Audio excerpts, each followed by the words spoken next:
잠언의 오늘 본문에서는 솔로몬이 쓴 잠언인데요. 솔로몬의 잠언이라 그럽니다. 솔로몬의 잠언이라. 지혜로운 아들은 아비로 기쁘게 하거니와 미련한 아들은 어미의 근심입니다. 우리가 살아가면서 그 말씀이 삶에 우리가 이걸 보고 갑니다. 보고 살아가는 때가 많이 있어요. 오늘 이런 배경하에서 잠언은 하나님을 섬기는 삶의 기술이다. 여러분들이 많은 이 땅의 기술들이 있죠. 물리적인 기술들이 있어요.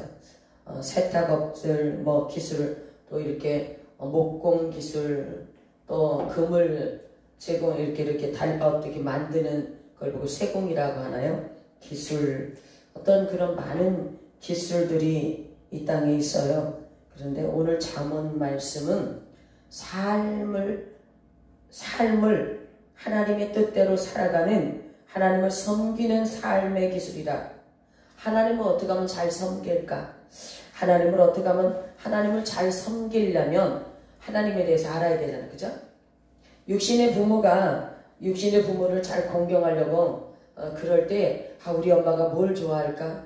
우리 엄마가 무엇을 맛있게 드시지? 우리 엄마가 어떤 옷을 좋아할까? 우리 엄마는 어떤 것을 좋아할까? 자꾸만 이렇게 생각해서 알아가서 엄마가 좋아하는 거를 이렇게 알고 있는 것처럼 우리가 하나님에 대해서 알아야 돼. 그죠? 하나님에 대해서, 하나님은 어떤 것을 좋아하실까? 우리가 어떻게 하면 하나님이 기뻐하실까? 하나님이 우리가 어떻게 살면 하나님이 그 하나님 앞에 우리를 통하여 영광을 올려드릴까? 어떻게 하면 하나님이 기뻐하실까? 우리가 그것을 자꾸 연구하는 거예요. 하나님을 많이 아는 사람들은 하나님이 기뻐하시는 일이 무엇인가도 알 거예요. 그렇죠? 왜? 그 지혜가 하나님을 아는 지식으로 인도에 가서 하나님 아는 지식으로 채워지기 때문에 우리 안에 하나님 아는 것이 많이 채워져 있기 때문에 우리가 하나님을 섬기는 것을 잘 이해하고 어떤 삶의 기술로 잘 알고 있기 때문이라는 거죠. 그죠? 하나님을 잘 섬겨야 돼. 그 이스라엘 백성들이 지식이 없어서, 하나님 아는 지식이 없어서 망했다 그래. 다른 지식이 없어서가 아니라 하나님 아는 지식이 없어서 망한다라는 거죠. 여러분, 하나님을 알아야 돼. 그쵸? 깊이 알아야 돼. 하나님을 깊이 알아야 돼. 아주 깊이 알아야 돼. 그것이 안다라고 하는 거예요. 간접적으로 아는 건 아는 게 아니에요. 하나님에 대해서 아주 깊이 알아야 돼. 그래서 그 지혜라는 것은 하나님을 섬기는 삶의 기술을 가리킨다. 그런 단어를 사용하였다라고 오늘 잠언 말씀에 이렇게 제가 볼 수가 있어요. 지혜로운 사람은 자신의 삶을 하나님의 방식에 맞춰서 살아가는 것을, 그러한 능력을 가진 자라는 거예요. 여러분도 하나님의 뜻에 맞춰서 하나님을 섬기며 하나님을 기쁘시게 하며 살아가는 능력을 갖춘 자가 되길 원합니다. 아멘. 그렇게 갖춰진 자들은 하나님이 싫어하는 것을 굳이 하지 않아요. 하지 않으려고 그래요. 왜? 그것이 하나님 마음을 아프게 하는 것인 줄 알기 때문에 그렇습니다. 그렇죠? 자녀들이 철이 들으면 부모 마음을 근심시키지 않으려고 거기에 최선 노력을 하죠. 부모의 마음을 기쁘게 하려는 그런 생각을 갖고 어떻게 하면 우리 부모님을 기쁘게 할까? 그렇게 생각하고 그렇게 하지 않겠습니까? 그런 거와 같은 거예요. 그 하나님은 우리의 영적 아버지잖아요. 그죠? 영적 아버지란 말이에요. 그래서 오늘 이 잠언 말씀 속에서 보면 우리의 삶 속에서 어떻게 살아가야 되는가를 옳게, 곧은 길로, 바른 길로 옳게 살아가는 법을 가르쳐주고 있단 말이에요. 이 땅의 나그네 인생으로 살아가는데, 이 땅의 나그네 인생으로 살아가는 동안에 어떻게 잘 사람으로서, 하나님 자녀로서 바르게 살아갈 수 있는 길을, 지혜를 가르쳐주고 있다는 거지. 그래서 2절 보니까 불의의 재물은 무익하여도 의리는 죽음에서 건지느니라. 불의의 재물은 무익하다는 거죠. 그래서 여러분들이 불의의 재물을 축적하려고 노력하지 말라는 것이 그 속에 담겨 있겠죠. 비록 불의의 재물은 우리가 없다 할지라도 의리는 죽음에서 건진다. 그렇죠? 의리는 여러분이 그것을 꼭 기억하세요. 그리고 3절 보니까 여호와께서 의인의 영혼을 줄이지 않게 하시나 악인의 소욕은 물리치시느니라 그랬어요. 그래서 의인이 어떤 사람은 가난하고 어떤 사람은 부유한 자도 있지요. 그래서 가난한 것 같을지라도 그 의인의 영혼은 줄이지 않는다. 영혼은 오늘 여기서 잘 들으세요. 육이 아니고 물론 영이 잘 되면 범사에 잘 된다고 말씀하고 있지만 영혼을 줄이지 않게 하시나니 하나님이 영적인 양식과 영적에 필요한 것들을 공급해 주시는 거죠.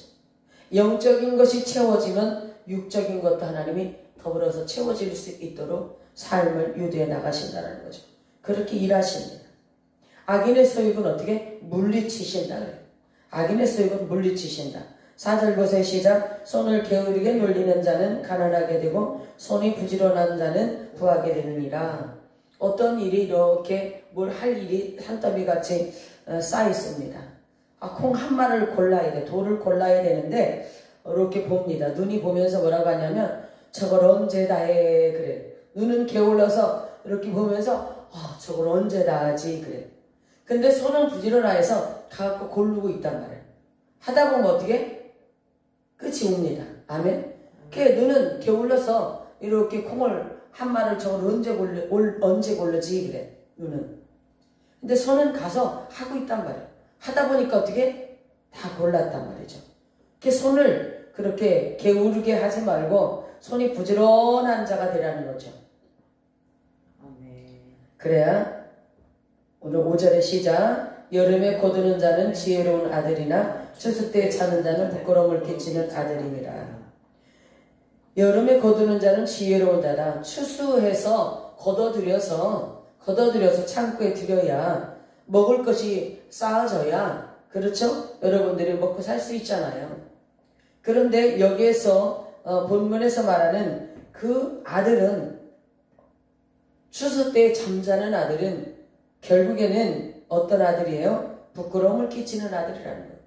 정말 추수 때에 잠을 자니까 추수할 것을 거둬들이지 못해서 빈곤한 삶을 살게 되고 배고파서 부끄러움을 그렇게 끼치는 아들이 그러한 삶이 된다는 것을 우리에게 교훈하고 있습니다.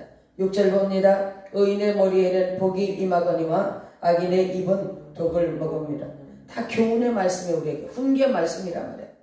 이 말씀들을 여러분이 마음에 새겨서 손을 게으르게 놀리지 말라 그랬지, 부지런하게 하라 그랬지, 여름에 추수할 때에 추수를 열심히 해서 거둬들이는 자가 되라고 말씀하셨지, 그렇지 않으면 부끄러움을 끼치는 아들이라고 말씀했지, 이렇게 말입니다. 그쵸? 추수 때 자는 자는 추수를 못하는 거야. 다 빼앗겨. 추수할 것을 다 도둑질 당하고 잃어버린단 말입니다. 그래서 부끄러움을 당하게 된다는 거죠. 그렇습니다. 여러분이 의인은 머리에 복이 임한다는 거. 하나님이 여러분의 머리에 복이 임할 수 있도록 복이 임하는 것. 여러분, 하나님이 주시는 복이 진짜 복이잖아요. 그죠? 악인의 입은 독을 먹은 것 같다. 제가 그저께 기도를 하면서 원망하는 사람들의 그 원망은 자기 안에서 독버섯과 같다는 그 독버섯이 나중에는 이렇게 원망하니까 다른 사람들의 그 독이 다 이렇게 갑니다. 독이 가요. 그러면 나중에 독버섯이 터져서 어떻게 자기 안에 독이 다 퍼져버려요. 그러니까 다른 사람도 미워하는 대상, 원망하는 대상도 고통이지만 본인 자신이 고통이라는 거예요. 그러니까 원망의 뿌리를 다 걷어내고 참으로 그 영혼을 축복하고 그 영혼을 사랑할 수 있는 용서하고 사랑하고 축복할 수 있는 그러한 삶이 되기를 원합니다. 아멘. 그래야 자기에게 기쁨이 와. 첫째, 마음이. 그리고 두 번째로는 회복이 되는 거예요. 영이 회복이 됩니다. 온 육체도 회복이 됩니다. 독이 퍼지는 것도 독버섯과 같아요. 원망이라는 것이 독버섯과 같이 그렇게 돼요. 자, 7절 8절 시작. 의인을 기념할 때는 칭찬하거니와 악인의 이름은 썩으리라. 마음의 지혜로운 자는 명령을 받거니와 입이 미련한 자는 패망하느니라. 입이 미련하다는 것은 속에 있는 것이 미련함이 입으로 통하여 나오기 때문에 그렇게 기록한 것 같아요.